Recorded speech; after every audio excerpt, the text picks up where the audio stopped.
Welcome to the Collaborative. I'm your host, Sydnee Walker, along with Ryan Ballis. Today, we are joined by Savannah Foster.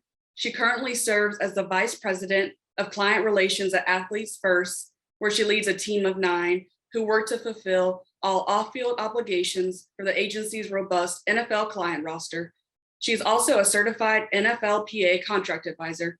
Foster graduated from the University of Louisville with Bachelor of Arts degrees in Political Science and Communication, and received her Master's in Communication Management from the University of Southern California. Welcome. Thank you. Good to see you guys. First up, we have Sid's This or That Holiday Edition. So first up, apple cider or eggnog? Apple cider, for sure. I'm definitely with you on that one. Cookies or gingerbread? Cookies. Same here. I really like those little ones you can get from the grocery store with like the reindeer or the snowman on them. Those are the best. I have a sweet tooth, so anything sweet is really good for me. But if I had to choose between the two, cookies, no day, all day. Sledding or ice skating? Neither. If I had to choose one, I'd say sledding. Me too. I'm afraid of ice skating. Same. If anyone took me ice skating, I would definitely fall on my face. Yep, same here. And last but not least, hosting a holiday party or attending a holiday party? Both. Hosting. I think I would choose hosting. Me too. I'm all about hosting. Thank you for answering those. And before we kick things off, I saw you're expecting a baby girl in April. So congratulations to you and your family. Thank you so much. Yeah, 22 weeks. It's flying by. So we'll be here before you know it. Congratulations. Thank you. Savannah, you grew up in a small town in Kentucky and then attended the University of Louisville, which is obviously a really, really big college basketball town. What was the earliest football memory that you had that made you realize you wanted to work in the industry? Whenever I attended the University of Louisville, I had the opportunity to work for the president's office, and I got to help him host a lot of his official events that they had. So I got to work a lot of football games and fell in love with it at that time. So my favorite football memory during that period of my life was the Orange Bowl. I got to go to the Orange Bowl with the president's party and really saw a different side of football that I never experienced before. So it's kind of when I fell in love with all of it because, high school football in Western Kentucky wasn't that exciting, but I really grew to fall in love with it at Louisville. Yeah, that's super cool. Thank you so much. Mm-hmm.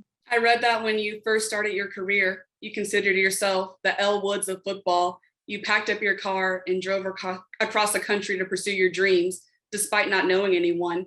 What inspired you to take such a big leap of faith? I think it was something that was just instilled in me from a very early age. And my mom always encouraged me to reach for the stars. So I always tried to do things bigger and better than you could ever even imagine. So it was a dream of mine from a really young age to be an NFL agent and just reached for the stars and went for it. And I think it was a natural, easy decision for me. I definitely doubted myself millions of times along the way. And whenever I was living in my little studio apartment in San Diego, finishing my first year of law school, I was like, what am I doing? This was a horrible mistake. But I'm so glad I stuck it through and had great support from family and friends along the way and great encouragement from my peers that helped make it all a much easier track. That's really great to hear. And the women in sports field is already small. So was there anyone you looked up to along the way? Honestly, not really. But I did have a really supportive network here at Athletes First. So I've been here for 13 years and I started off as a receptionist. So my coworkers were my lifeblood and my family and literally here for me every step of the way. So if it wasn't for them, I certainly wouldn't be here today. So all their encouragement really meant a lot to me and it still does. Speaking about Athletes First, and you just mentioned, you kind of hit it home on my next question, how you started out as a receptionist and now you've worked your way up all the way to the VP of Client Relations, which is really, really incredible. What was your biggest learning lesson as you moved up from the ranks? I mean, you started really bottom floor and now all the way at the top. What would you say was your biggest learning lesson that you had during that time? I think I really just learned along the way that I wish I'd advocated for myself earlier.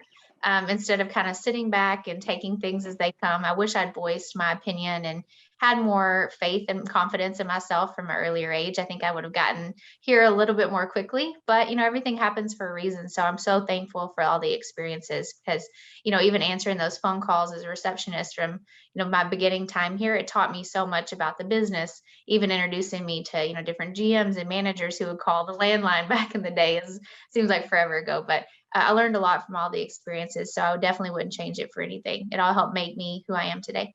One of your clients, Austin Jackson, was selected in the first round of the 2020 NFL draft by the Miami Dolphins.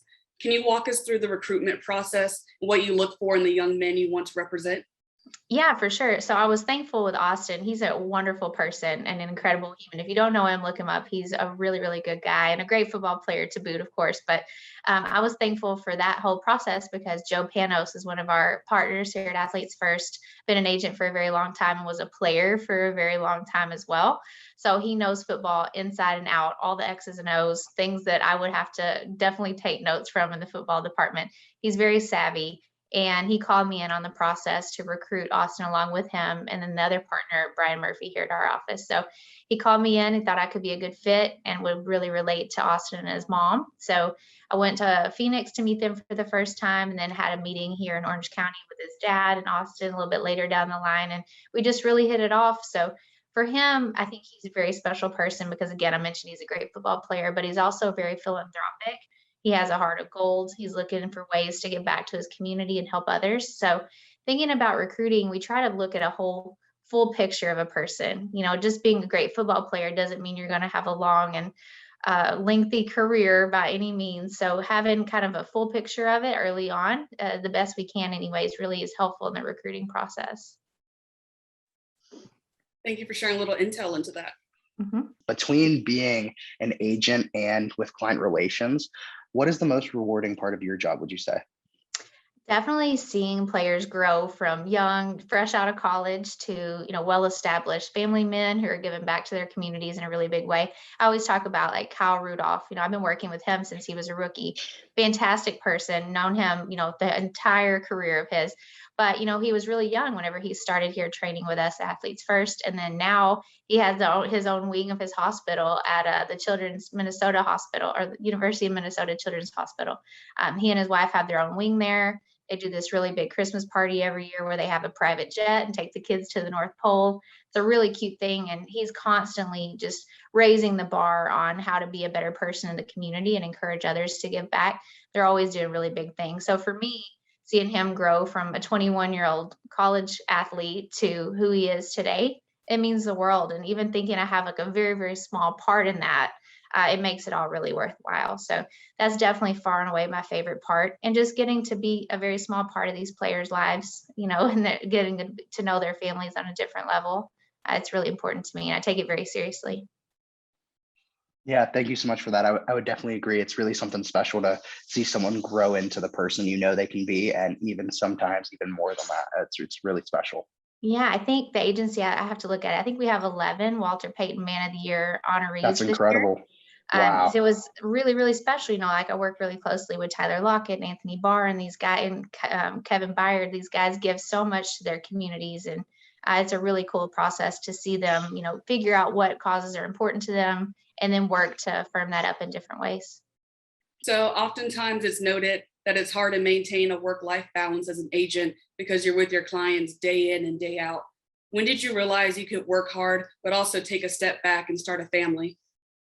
You know what? I think that's something that I'll always struggle with, to be honest, because I'm a workaholic and I think most people in sports are. That's just how we're wired. And that's why we're successful in what we do.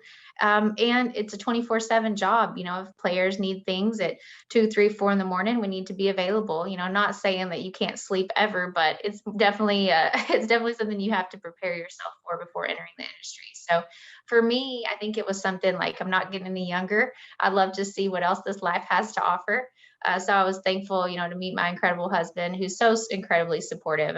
He's my rock, and lets me do what I need to do and really encourages me along the way. But starting a family, I think you just realize at some point there's just never a perfect time to do it. So just kind of jumped into it all, but it's something I definitely still struggle with.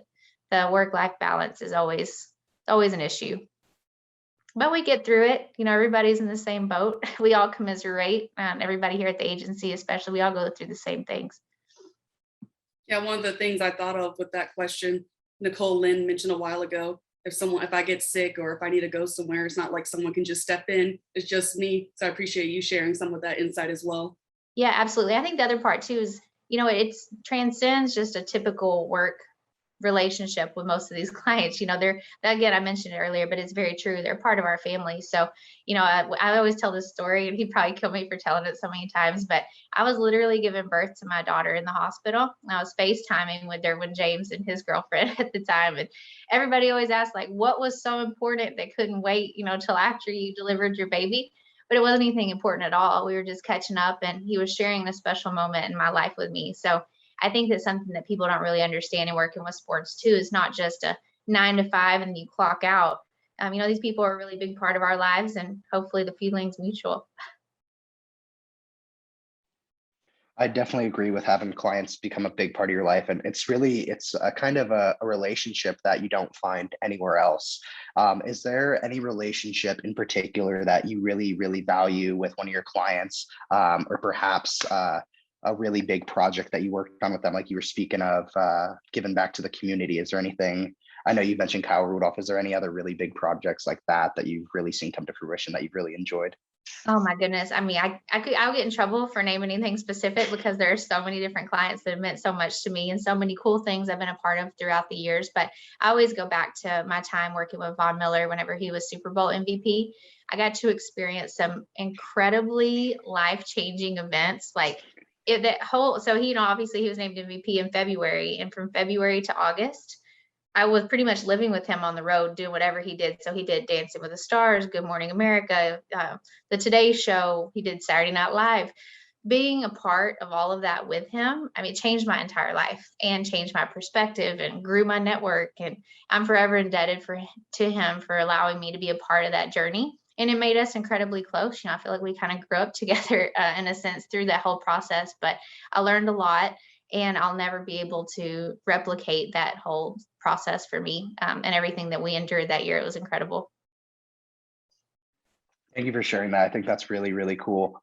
Yeah, watching Von Miller, I mean, after that Super Bowl 50 and seeing kind of his even more rise to stardom after that was really, really incredible. That's super dope to know that you were part of that whole process with it.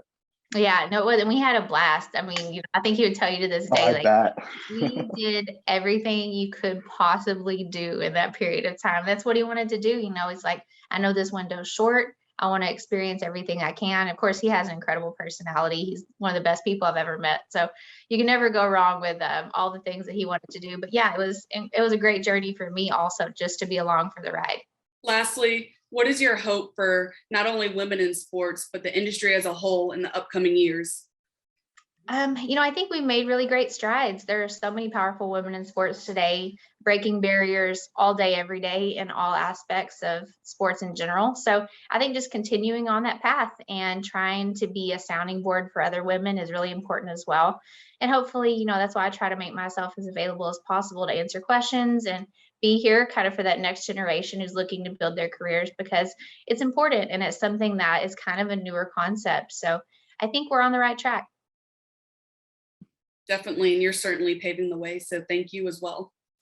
I think I speak for all of us when I say thank you so much for your time today. It's been really, really awesome getting to hear you speak and answer these questions. Definitely, we've had some other agents on here before, but you have brought a totally different energy with you and some totally different advice. And it's been a pleasure having you here. Thank you for having me. I really appreciate it.